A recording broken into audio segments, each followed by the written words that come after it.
오늘 영상은 내 집을 갖고 있다 라고 하는 분들은 좀 귀담아 들을 필요가 있을 것 같아요. 내 집을 일단 가지고 있으면 뭐가 됐든지 간에 이걸 활용해서 자금을 만들 수가 있습니다. 어찌 보면 사실 쉬운 방법임에도 불구하고 사람들이 생각의 전환을 할 수 없기 때문에 이걸 자금을 만들 줄 모르거든요. 자, 그렇다면 지금부터 여러분들은 생각의 전환을 한번 해볼 생각을 하면서 어떻게 투자 자금을 만드는지 한번 지금부터 같이 보도록 하겠습니다. 우선 첫 번째는 비교적 괜찮은 집에서 살고 있는 분들에게 해당되는 거예요. 이런 분들은 집을 팔아서 뭘 할 생각을 못 해요. 왜 그러냐면 이 집 자체가 투자성이 좀 있거든요.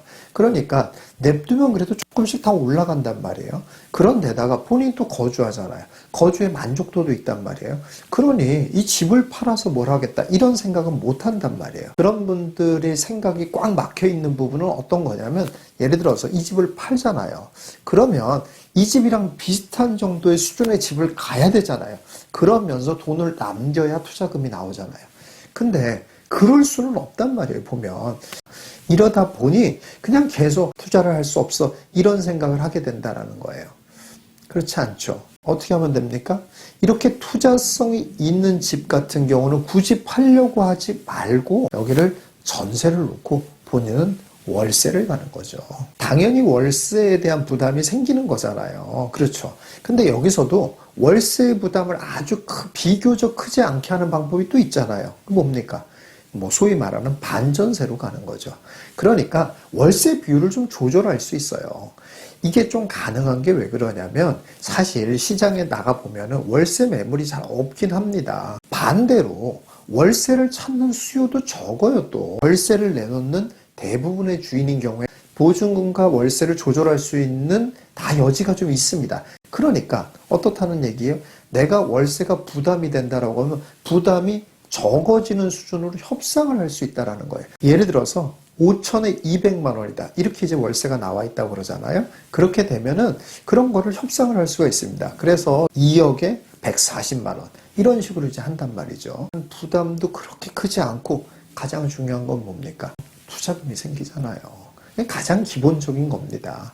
또 이제 여러분들이 이런 걸 알아두셔야 되는데 여러분들 부동산은 매가가 더 빨리 올라갈 것 같습니까? 월세가 더 빨리 올라갈 것 같습니까? 예. 매가가 훨씬 더 빨리 올라갑니다. 예. 그래서 월세는 의외로 폭발적으로 오르질 않아요. 그렇게 올리면은 수요가 없거든요. 그러나 매매는 그렇지 않아요. 그렇기 때문에 월세로 산다는 건 의외로 아주 안정적일 수는 없죠. 내 집에 살지 않으면서 어떻게 그렇게 안정적으로 살 수 있겠습니까? 그렇지는 않습니다만은 월세로 살게 되면 의외로 주거 환경이 안정적인 경우가 또 굉장히 많습니다. 물론 여기서 아주 주의해야 될 것은 그 월세라는 것도 부담되는 수준은 절대 하면 안 된다라는 거예요.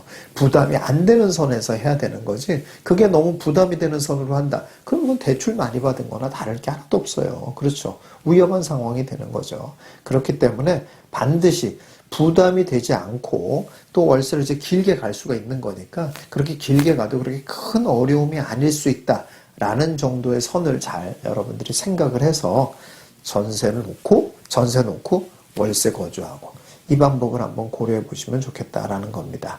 자, 두 번째는 내 집을 담보대출을 받고 나는 월세로 사는 방법이 있어요. 전세로 그냥 놓으면 될 거를 왜 굳이 담보대출 받고 난 월세로 살까? 이 생각이 들 수 있잖아요. 이게 유리한 집들이 있어요. 재건축이라든지 아니면 좀 새 아파트라든지 이런 경우. 서울이나 서울 수도권에 있어서의 그 신규 아파트들, 준신축까지 포함해서 전세 비율이 어느 정도냐면 50%입니다. 그거보다 조금 더 좋은 아파트들은 한 45%? 이 정도 형성이 되고 있거든요. 근데 담보대출은 어떻습니까? 담보대출은 60%를 주잖아요. 그러니까 뭐예요? 한 15% 정도가 차이가 나잖아요. 그러니까 담보대출을 받게 되면 자금을 더 많이 확보하는 거예요.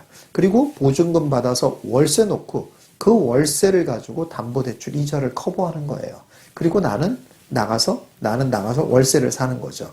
그렇게 되면 물론 부담은 가중이 되긴 합니다. 왜 그러냐면은 내가 담보대출을 받고 월세를 놓게 되면 그 월세 수입으로 담보대출에 대한 이자를 다 커버하지 못하는 경우가 많이 생겨요. 그렇게 되면 그 부족한 부분을 내가 또 채워야 되고 또 월세 이자도 나가야 되고 이런 부담은 당연히 생깁니다.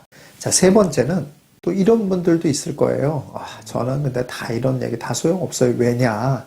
살고 있는 집이 이미 담보대출 다 받아가지고 뭐 아무것도 할 수가 없어요. 보통 그렇잖아요. 보통 본인이 살고 있는 집에 대출 하나도 없이 사는 분들이 어디 있습니까? 대부분 다 담보대출을 받았잖아요. 그러니까 담보대출 받아가지고 뭐 할 수 있는 게 하나도 없어요. 이런 분들도 있을 거예요. 이런 분들도 방법이 있습니다. 담보대출 받은 집을 전세를 놔요. 그럼 어떻게 됩니까? 그러면 전세금을 담보대출을 받은 데서 전세금을 또 받을 수 없잖아요. 그건 안 됩니다. 그렇죠? 그러니까 전세금을 받으면 담보대출을 갚아야 되죠. 그러면 그러고 이제 본인은 또 월세로 나와야 되잖아요. 그러면은 자금이 하나도 안 생기잖아요. 그런데 뭐 이런 방법을 해서 뭐해요? 라고 생각이 들죠. 근데 그렇지 않다는 거죠. 왜냐? 그렇게 해서 나오게 되면 뭐가 생길까요? DSR이 풀리죠. 신용대출이 늘어날 수 있는 여지가 당연히 생길 거고 꼭 신용대출이 아니더라도 다른 어떤 대출들을 받을 수 있는 여력은 반드시 생긴다는 거예요. 그런가 하면 또 이것도 있어요. 이렇게 해서 내 집을 담보대출을 받고 있었던 집을 전세로 없애버리잖아요. 그러면 나는 다시 담보대출을 받을 수 있는 여력이 하나 생기게 되잖아요. 그렇죠. 그러니까 뭔가 다른 아파트를 살 때 담보대출을 받아서 어떤 아파트를 살 수 있는 또 여력이 생기죠. 네 번째는 사실 지금과 뭐 다른 어떤 특별한 방법은 아니에요. 똑같아요. 똑같은 건데 이 경우에 특별히 더 생각의 전환을 해야 될 필요가 있는 부분입니다. 이건 뭐냐면 안 팔리는 집을 갖고 있는 분들이에요. 이런 분들은 제가 또 많이 얘기했습니다만은 최선은 뭡니까? 최선은 당연히 팔아야 되겠죠. 그래서 사실 이게 또 괜히 부동산을 알았어 라고 생각이 들 만큼 좀 후회스러운 상황이기도 할 수 있어요. 왜 그러냐면 비록 내가 집을 안 좋은 걸 갖고 있어도 모르고 살 때는 뭐 내 집이니까 뭐 괜찮아 이러고 살 수 있었어요. 그랬는데 부동산을 알고 보니까 이게 내가 갖고 있는 집이 정말 이게 이 시한폭탄 같은 거란 말이에요. 그리고 이게 정말 점점 갈수록 자꾸 가난의 늪으로 빠지게 만드는 정말 이런 거란 말이에요. 그러니까 그걸 아는 그 순간부터 괴롭습니다. 그래서 이걸 팔려고 막 애를 쓰는데 자기랑 똑같은 사람 만나야 되는데 그런 사람이 잘 안 나타나요. 그러니까 안 팔립니다. 그래서 굉장히 힘들어하는 분들이 많이 있거든요. 그래서 일단 원칙은 어떻습니까? 원칙은 아주 싸게라도 팔아야 된다라는 게 원칙은 원칙이에요. 자, 그런데 이게 매우 이게 순리를 거스리는 일이에요. 지금 같은 때에 좋지도 않은 부동산은 더더욱 안 팔리는 상황이란 말이에요. 그래서 아주 큰 손해를 감수하고까지 팔 수 있는 용기를 갖거나 아니면 그렇게까지는 하지 않아도 되는 상황이 된다면 이런 분들이라면 생각을 좀 전환할 필요가 있다라고 말씀드리고 싶어요. 무슨 말이냐면 이런 분들은 팔지 마세요, 그냥. 일단 왜 그러냐면 지금은 그런 상황이 아니니까. 지금은 도저히 뭐 그렇게 뭐 내가 많이 낮춰도 팔 수 있는 그런 상황이 안 되니까. 좋은 때가 결국은 옵니다. 얼마 기다리면 그런 안 좋은 부동산도 팔릴 수 있는 걸 기다리려고 그러면은 짧으면 5년, 길으면 한 8년 정도 기다리면 그런 물건도 팔릴 수 있는 때가 반드시 옵니다. 그럼 그때까지 그냥 아예 기다릴 생각하는 거예요. 여건이 된다면. 그래서 아예 기다립니다. 근데 기다리려고 맘먹으면 어떤 생각이, 그렇게 이제 생각을 전환하시라는 거예요. 기다리려고 맘먹으면 어떻습니까? 그런데 투자는 해야 될 거 아니에요.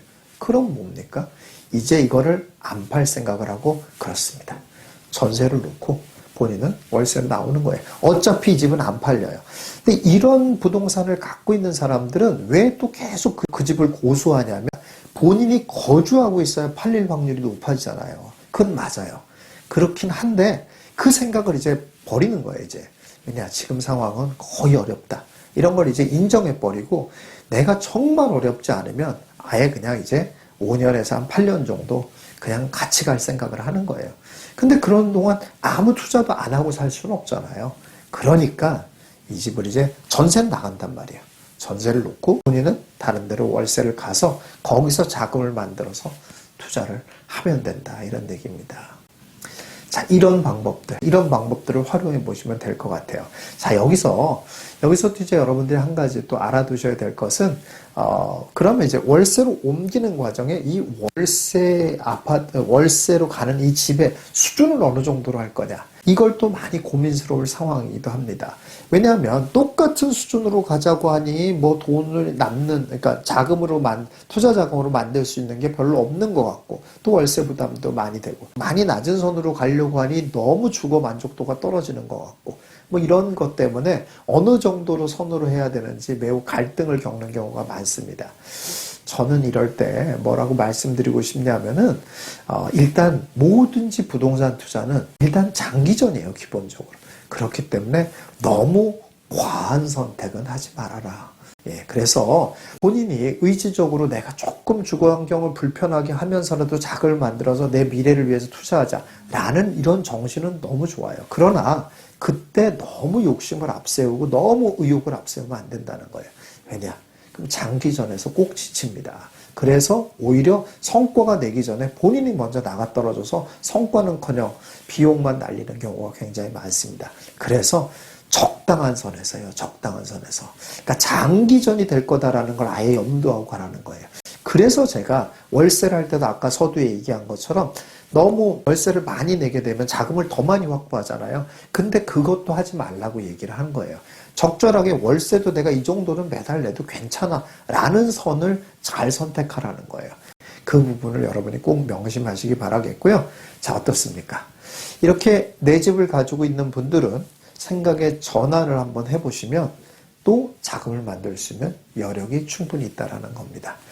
여러분들한테 절대로 투자해 이렇게 막 부추기는 거 아닙니다. 예. 여러분이 그런데 적당한 범위에서라도 충분히 할 수 있는 여력이 있는데도 안 할 이유는 없는 거잖아요. 예. 그러니까 여러분이 혹시 여러분의 여력이 충분히 할 수 있는데도 불구하고 나는 뭐 이제 여력이 전혀 없으니까 이렇게 포기하고 있지는 않나 본인을 한번 잘 살펴보시라는 얘기입니다. 그렇게 해서 또 여러분의 미래를 더 밝고 멋지게 만들어 가시기 바라겠습니다.